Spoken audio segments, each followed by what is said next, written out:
Students, आज हम class 9 का जो साइंस का जो हम मॉडल पेपर कर रहे थे, यह उसी मॉडल पेपर का पार्ट नंबर 4 होने वाला है। पार्ट नंबर 1, 2, 3 में हमने section A B C complete कर लिए थे। आज के इस वीडियो में हम सेक्शन डी को कंप्लीट करने वाले हैं। सेक्शन डी आपके एग्जाम में काफी इंपॉर्टेंट होता है क्योंकि सबसे ज्यादा नंबर का सेक्शन डी ही आता है। अब जो सेक्शन डी है, इसमें टोटल आपको 3 क्वेश्चंस पूछे गए हैं और सभी क्वेश्चंस कितने नंबर के होने वाले हैं? 5 मार्क्स के होने वाले हैं। अब सबसे पहले हम देखते हैं क्वेश्चन नंबर 34। क्वेश्चन नंबर 34 में आपको पूछा गया है कि निम्नलिखित यौगिकों के आपको रासायनिक सूत्र लिखना है और इनमें उपस्थित जो आयन्स है, मतलब कि जो धनायन और ऋणायन है, उनका भी आपको नाम लिखना है। सबसे पहले पूछा गया है सोडियम नाइट्रेट। तो सोडियम नाइट्रेट का फॉर्मूला, रासायनिक सूत्र क्या होता है? Na NO3 और इसमें धनायन क्या होता है? Na+ और ऋणायन क्या होता है? NO3-। सेकंड पूछा गया है अमोनियम सल्फेट। अमोनियम सल्फेट में का रासायनिक सूत्र क्या होता है? NH4 ये तो रासायनिक सूत्र हो गया और इसमें धनायन क्या हो गया? NH4+ और ऋणायन क्या होगा? SO4 तो ये क्या हो गया? ऋणायन।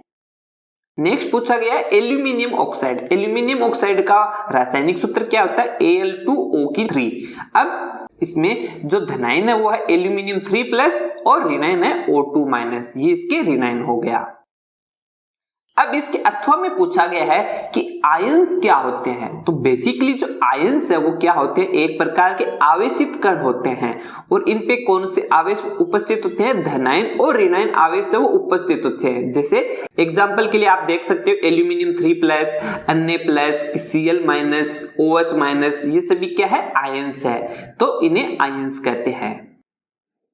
अब नेक्स्ट क्वेश्चन में पूछा गया कि स्थिर अनुपात का नियम बताएं और CO2 में उपस्थित आपको ऑक्सीजन और कार्बन का द्रव्य अनुपात क्या है वो भी बताना है। तो बेसिकली जो स्थिर अनुपात नियम है वो क्या होता है कि किसी यौगिक में तत्व जो है वो सदैव एक निश्चित द्रव्यमानों के अनुपात में उपस्थित होते हैं। अर्थात जो कोई भी यौगिक है उसमें जो तत्व उपस्थित होते हैं उनके जो मास होते हैं उनका एक पर्टिकुलर निश्चित मान होता है और उसी मान में वो उपस्थित होते हैं। जैसे CO2 यौगिक में आपको ऑक्सीजन और कार्बन का जो द्रव्यमान का अनुपात होता है वो क्या होता है? कार्बन का कितना होता है? द्रव्यमान 12 और ऑक्सीजन का क्या होता है? 16। पर यहाँ ऑक्सीजन के 2 है तत्व, तो यहाँ क्या हो जाएगा? 32। तो इसलिए 12:32। अब इसको शॉर्ट करेंगे तो हम क्या लिख सकते हैं? 3:8। तो ये क्या है? CO2 का द्रव्य अनुपात नियम। नेक्स्ट में आपको पूछा गया कि परमाणुकता को परिभाषित कीजिए। अब परमाणुकता बेसिकली क्या होता है कि किसी तत्व के एक अणु में उपस्थित परमाणुओं की जो संख्या होती है उसे क्या कहा जाता है? परमाणुकता।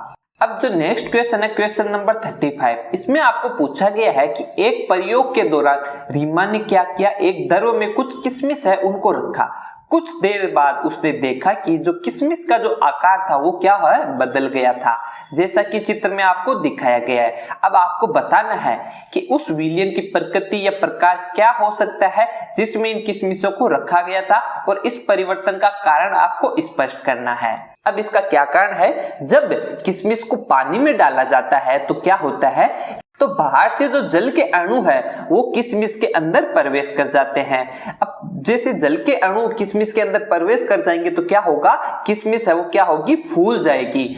और ये कौन सी प्रक्रिया के कारण होता है? अंतःप्रासरण। अंतःप्रासरण के कारण ही किशमिश के अंदर पानी चला जाता है और पानी चले जाने के कारण वो फूल जाती है।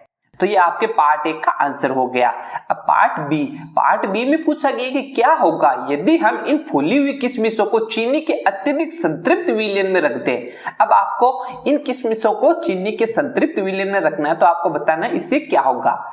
जब हम किशमिश को चीनी के घोल में रखा जाता है तो क्या होती है? एक क्रिया होती है एक्जोस्मोसिस, जिसके कारण जो फूली हुई किशमिश है वो वापस सिकुड़ जाती है। ये कौन सी क्रिया कहलाती है? बाह्य परासरण। बाह्य परासरण के कारण क्या होता है? जो फूली हुई किशमिश है वो वापस सिकुड़ जाती है। किसमें? जब इनको चीनी के घोल में रखा जाता है। तो इस प्रकार से आपको इसका आंसर लिखना है। अब आपके अथवा में दिया गया है कि पादप कोशिका का स्वच्छ नामांकित चित्र बताना है और आपको इसके कोई भी 6 नामांकन करने हैं। अब ये किसका चित्र है? पादप कोशिका का। आपको एग्जाम में ये डायग्राम बनाना है और आपको इसके किसी 6 नाम को बताना है। जैसे ये है चिकनी अंतर्द्रव्य जालिका, लाइसोसोम, ये कौन सा पार्ट हो गया? खुरदरी अंतर्द्रव्य जालिका, ये है हरितलवक, ये है इसका केंद्रक, ये गोल्जी उपकरणस है, ये केंद्रीय झिल्ली है, ये कौन सी झिल्ली है? प्लाज्मा झिल्ली, ये बाह्य कोशिका, ये कोशिका भित्ति है, माइटोकॉन्ड्रिया, ये कौन सा पार्ट हो गया? इसका राइबोसोम, और ये कौन सा पार्ट है? हरितलवक, और ये है कोशिका द्रव्य। तो आपको किन्हीं 6 नाम को दर्शा के ये डायग्राम आपको एग्जाम में बना के आना है। अब चलते हैं हम नेक्स्ट क्वेश्चन की तरफ। क्वेश्चन नंबर 36 में आपको पूछा गया है कि आपको इनका कारण बताना है। कौन से कारण बताना है? कि रुकी बस के तेज गति से चलने पर यात्री है वो किस दिशा में धक्का महसूस करते हैं या गिरते हैं। अब जैसे कोई बस है, अगर वो बस रुकी हुई है तो कौन सी अवस्था में? स्थिर अवस्था में। और हमारा शरीर भी किस अवस्था में? स्थिर अवस्था में। जैसे ही बस अचानक चलती है तो हम किस दिशा में धक्का महसूस करते हैं? पीछे की दिशा में। यह किस कारण होता है? यह जड़त्व के कारण होता है। तो आपको इसका आंसर इस प्रकार से लिखना है कि रुकी हुई बस के तेज गति से चलने पर यात्री है जो पीछे की ओर धक्का महसूस करते हैं या गिरते हैं। ऐसा किस कारण से होता है? ऐसा जड़त्व के कारण होता है। पार्ट बी में पूछा गया है कि एक फील्डर कैच मतलब गेंद को लपकना, पकड़ते हुए गेंद के साथ साथ धीरे धीरे अपना हाथ है वो नीचे या पीछे खींचता है। इसका आपको कारण बताना है। इसका क्या कारण है?